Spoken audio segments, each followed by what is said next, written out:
सहनाववतु सहनौ भुनक्तु सह वीर्यं करवावहै तेजस्विनावधीतमस्तु मा विद्विषावहै।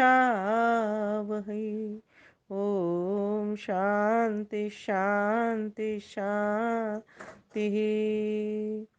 प्यारे भाइयों बहनों, सादर सप्रेम नमस्ते। सत्यार्थ प्रकाश के चतुर्थ समुल्लास का अध्ययन हम सभी कर रहे हैं। महर्षि दयानंद सरस्वती ने इस चतुर्थ समुल्लास के अंतर्गत समावर्तन संस्कार, विवाह संस्कार और गृहस्थ आश्रम का वर्णन किया है। उसी के अंतर्गत कल तक के 21वें भाग में हमने 5 महायज्ञों की चर्चा जानी, जिनमें से 2 मुख्यतः हमने जो 3 थे वो हमने 3 महायज्ञ जो ब्रह्म यज्ञ, देव यज्ञ और पितृयज्ञ, इन तीनों की चर्चा हमने 20वें भाग में की थी। और अतिथि यज्ञ और बलिवैष्णदेव यज्ञ, इन 2 महायज्ञों की चर्चा हमने कल के 21वें भाग में की थी। आज हम जानेंगे कि व्यक्ति की दिनचर्या कैसी हो। तो महर्षि दयानंद सरस्वती मनुस्मृति के प्रमाण द्वारा, मनुस्मृति में 4था अध्याय 92वां श्लोक है, इसके आधार पर हम जानेंगे कि किस तरीके की हमारी दिनचर्या हो। तो श्लोक आइए पढ़ लेते हैं। ब्राह्मे मुहूर्ते बुध्येत धर्मार्थौ चानुचिन्तयेत् काय क्लेशाश्चन्मूलान् वेद तत्त्वार्थमेव च। वेद तत्त्वार्थमेव च। एक बार पुनः बोलेंगे इसको। ब्राह्मे मुहूर्ते बुध्येत धर्मार्थौ च अनुचिन्तयेत् काय क्लेशाश्च तन्मूलान् वेद तत्त्वार्थमेव च। वेद तत्त्वार्थम एव च। इस प्रकार से इसको विच्छेद करके भी आप बोल सकते हैं। तो इसमें कहा ब्राह्मे मुहूर्ते बुद्धेत, ब्राह्म मुहूर्त में उठ जाना चाहिए, है ना। और धर्मार्थ च अनुचिंतयेत, और क्या करना चाहिए, धर्म और अर्थ इनका विचार करना चाहिए। च अनुचिंतयेत, इनका चिंतन करना चाहिए, है ना, कि मेरा प्रयोजन क्या है, मैं इस शरीर में क्यों आया, क्या मेरा धर्म है, इसका चिंतन करें। फिर कहा काय क्लेशाश्च तन्मूलान् वेद तत्व अर्थम एव च। और क्या करना चाहिए, काय क्लेशाश्च, काय कहते हैं शरीर को, काया, है ना, जो क्लेश हैं, अविद्या आदि, अविद्या अस्मिता राग द्वेष आदि, या फिर हमारे कोई रोग हैं शरीर के, तो यहाँ पर काय की बात है तो शरीर के रोगों की बात हो गई। काय के क्लेश, शरीर के क्लेश क्या है, शरीर के रोग। जब वात पित्त कफ हमारा असंतुलित हो जाता है तो शरीर रोगी पड़ जाता है, और अगर ये संतुलन में रहते हैं तो शरीर हमारा स्वस्थ रहता है। तो शरीर के रोगों का निदान, है ना।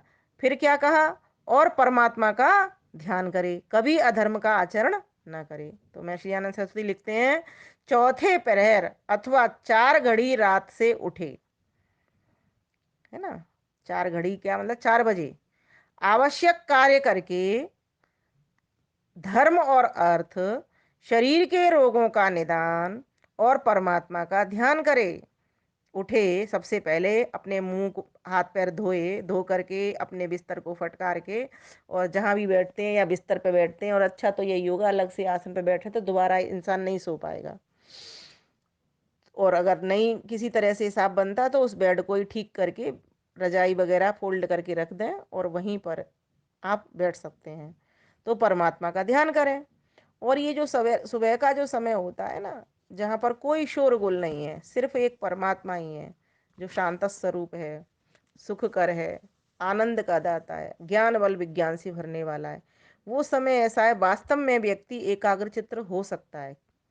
क्योंकि अब कोई बाह्य शोर उसको नहीं सुनाई दे रहा कानों से, तो कान उसके बिना किए ही अपने आप ही बंद रहते हैं, मात्र एक मन से वो चिंतन कर रहा होता है। तो ये समय तो सभी को निकालना चाहिए। कोई और काम नहीं है, सिर्फ अपने लिए 2 घंटे 4 से 6। तो कहा परमात्मा का ध्यान करे और कभी अधर्म का आचरण ना करे। अधर्म का आचरण होता कब है? जब होता है जब व्यक्ति धर्म का विचार ही नहीं करता मेरा धर्म क्या है, तभी वो अधर्म करता है।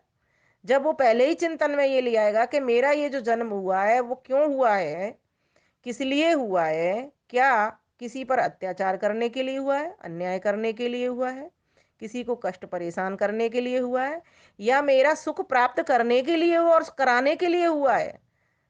और ये चिंतन कब आता है?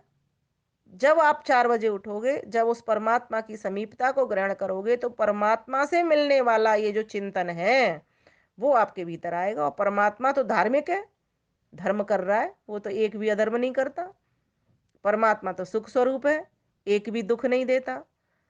तब फिर व्यक्ति इस चिंतन को चलाएगा कि मेरा शरीर कैसा हो, मेरा शरीर धर्म से जुड़े, जो भी कर्म करूं मैं। इसीलिए आपने देखा होगा हमारे पुरुषार्थ चतुष्टय के भीतर धर्म पहला अंग है। धर्म, अर्थ, काम और मोक्ष।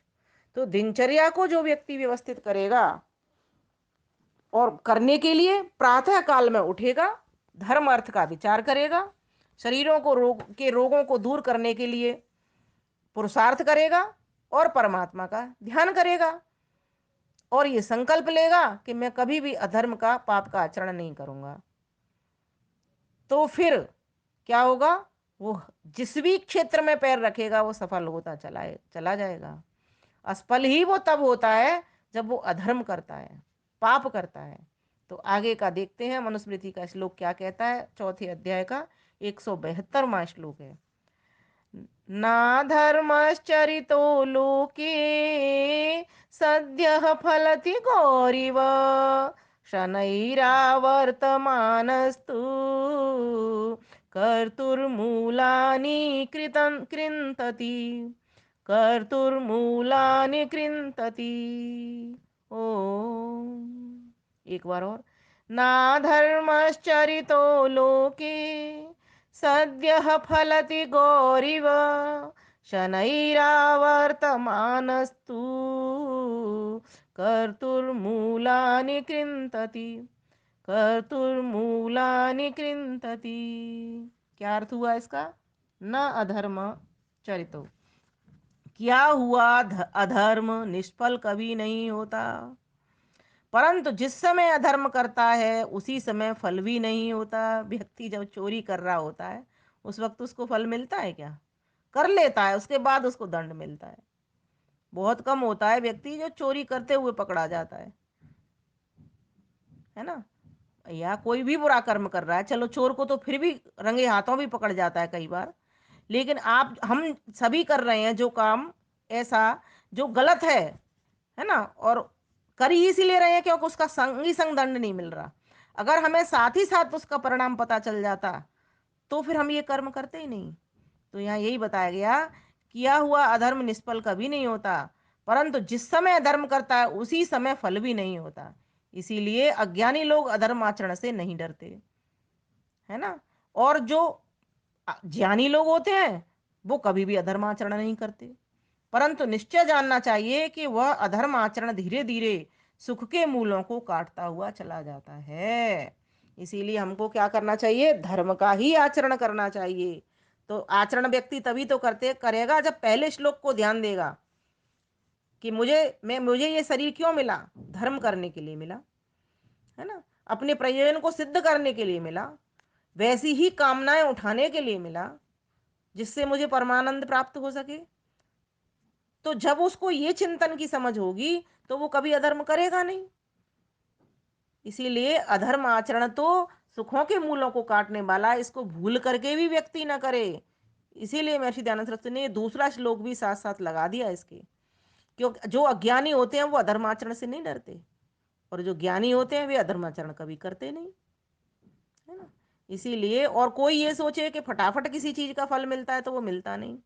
परिणाम प्रभाव तो हो सकता है, जैसे यज्ञ कर रहे हैं और यज्ञ का धुआं उठ रहा है, महक हो रही है वातावरण में, उसका परिणाम प्राप्त हो रहा है, साथ ही साथ सुख मिल रहा है, और उसका प्रभाव दूरगामी जा रहा है भी है कि यज्ञ कर रहे हैं तो हमें भी यज्ञ करना चाहिए। तो परिणाम प्रभाव तो हमें साथ साथ दिखाई दे रहा है, लेकिन उसका जो फल है पुण्य के रूप में वो आपका संचित हो रहा है, वो आपको बाद में प्राप्त हो जाएगा। तो इस क्रम से अब फिर आगे और एक श्लोक बताते हैं। अधर्मेणैधते तावत् ततो भद्राणि पश्यति ततः सपत्नाञ्जयति समूलस्तु विनश्यति समूलस्तु विनश्यति। दोबारा पढ़ेंगे। अधर्मेण एधे, इसको तोड़ भी सकते हैं। अधर्मेण एधते तावत् ततो भद्राणि पश्यति ततः सपत्नान् जयति समूलः तु विनश्यति। इस तरह से इसका विच्छेद करके पढ़ सकते हैं। जब मनुष्य, अब इसमें कहा अधर्मणि धते, अधर्मेण अधर्मेण एधते, जब मनुष्य धर्म की मर्यादा छोड़ देता है, जैसे उदाहरण भी दिया जा रहा है, जैसे तालाब के बंध को तोड़ जल चारों ओर फैल जाता है, वैसे अधर्मात्मा भी मिथ्या भाषण, कपट, पाखंड और रक्षा करने वाले वेदों का खंडन और विश्वासघात आदि कर्मों से पराये पदार्थों को लेकर प्रथम बढ़ता है। तो बता दिया कि जो अधार्मिक व्यक्ति होता है वो क्या करता है। जिस प्रकार से तालाब जो होता है ना, उसके बंध को तोड़ करके जल चारों ओर फैल जाता है, वैसे ही, ठीक वैसे ही अधर्मात्मा भी मिथ्या भाषण, कपट, पाखंड आदि कर्मों को करता है, वेद का खंडन करता है, सभी के साथ विश्वासघात करता है ना, और ऐसा करके पराये पदार्थों को ग्रहण करता है और प्रथम बढ़ता है। पहले तो आपको बढ़ता हुआ दिखेगा, फलता फूलता दिखेगा वो ऐसा व्यक्ति, पश्चात, ये समझने की योग्य बात है, धनादि ऐश्वर्य से ततः सपत्नान जयति समूलस्तु विनश्यति, पश्चात धनाद ऐश्वर्य से खान पान, वस्त्र, आभूषण, यान, स्थान, मान, प्रतिष्ठा को भी प्राप्त हो जाता है। आपने देखा होगा जितने भी, मतलब ज्यादातर राजनेताओं को आप फलते फूलते बढ़ते देखते होते हो, जो सही नहीं होते वो भी बढ़ रहे हैं, वो भी किसी तरीके से, पैसा से, किसी भी तरीके से वो आगे आ गए, है ना। कितना दमन उन्होंने लोगों का किया, जनता का किया, लेकिन वो आज आगे दिख रहे हैं। बहुत सारे ऐसे लोग हैं दुनिया में जो फलते फूलते दिख रहे हैं और कितना बुरा कर्म कर रहे हैं, फिर भी फलते फूलते दिख रहे हैं। तो ये उनका पुराना कर्म जानना चाहिए जो उनको अभी सुख प्रदान कर रहा है, लेकिन जो अभी वो कर्म करके जाएंगे वो उसका फल तो उनको मिल करके ही रहेगा। हाँ, उस वक्त नहीं मिल रहा, इसलिए वो और अधिक करता रहता है बुरा कर्म। तो कहा अन्याय से शत्रुओं को भी जीत लेता है वो, ऐसा भी देखने में आता है। लेकिन समूलस्तु विनश्यति, पश्चात शीघ्र ही वो नष्ट भी हो जाता है। कैसे? जैसे मूल काटा हुआ वृक्ष नष्ट हो जाता है, जिसकी वृक्ष की जड़ कट जाए तो वृक्ष पूरा नष्ट हो जाता है, वैसे भी अधर्मी नष्ट भ्रष्ट हो जाता है। तो ये समझना चाहिए, और ये जान करके कि मैं भी नष्ट हो जाऊंगा अगर मैंने अधर्म कर्म किया, भले ही मुझे अभी फल नहीं मिले, लेकिन बाद में तो मुझको मेल मिल करके ही रहेगा। ये सिद्धांत को आप सभी याद कर लीजिए। अवश्यमेव भोक्तव्यम कृतम कर्म शुभाशुभम, शुभ हो या अशुभ हो, कर्मों का फल तो मिल करके ही रहता है। तो ये कर्म फल व्यवस्था भी हमको समझनी चाहिए। कोई ये सोच लेना कि मैं यहाँ संसार के लोगों से बच जाऊंगा, है ना, नहीं बच सकता, ईश्वर से नहीं बच सकता। हम रोजाना लोगों से तो खूब बचते हैं, इसीलिए तो झूठ बोल लेते हैं, क्योंकि हमें उसका फल सामने नहीं दिखाई दे रहा और हम आगे की व्यवस्था जानते नहीं है। सिर्फ ये हमने पढ़ी हुई है, इस पे हमें पढ़े हुए पर विश्वास नहीं है, अपना अनुमान लगा नहीं रहे हैं। थोड़ा सा भी अनुमान लगाएं, संसार में पशु पक्षुओं को देखें, भोग योनियों को देखें, बंधन की योनियों को देखें, तो पता लगेगा कि आपको भी यही योनियां मिलने वाली हैं, और इन्हीं योनियों में से आप निकल करके किसी पुण्य कर्म के कारण इस मनुष्य चोले के भीतर आ गए हो। तो ये समझने की बात है, तब फिर व्यक्ति अधर्म को छोड़ देगा और धर्म की ओर बढ़ जाएगा। तो सर्वप्रथम इसके लिए ब्राह्म्य मुहूर्त बुद्धेत धर्मार्थ च अनुचिंतय, चिंतन तो करना ही पड़ेगा। 4 से 6 का समय जो ब्राह्म मुहूर्त है उसमें तो उठना पड़ेगा ही। इसलिए हम सभी को ये जान करके सुबह उठ करके ये चिंतन करना चाहिए, परमात्मा मुझसे एक कर्म भी अधर्म का, पाप का ना हो जाए, सदा मुझसे दान पुण्य के ही कर्म हो, सदा मेरे भीतर त्याग वृत्ति ही आए। अब आगे देख लेते हैं क्या कहते हैं फिर महर्षि दयानंद सरस्वती। सत्य धर्मार्य वृत्तेषु शौचे चैवारमेत् सदा शिष्यांश्च शिष्यात् धर्मेण वाग्बाहुदर संयतः वाग्बाहुदर संयतः। ओ मनुस्मृति के चौथे अध्याय का 175वां श्लोक है।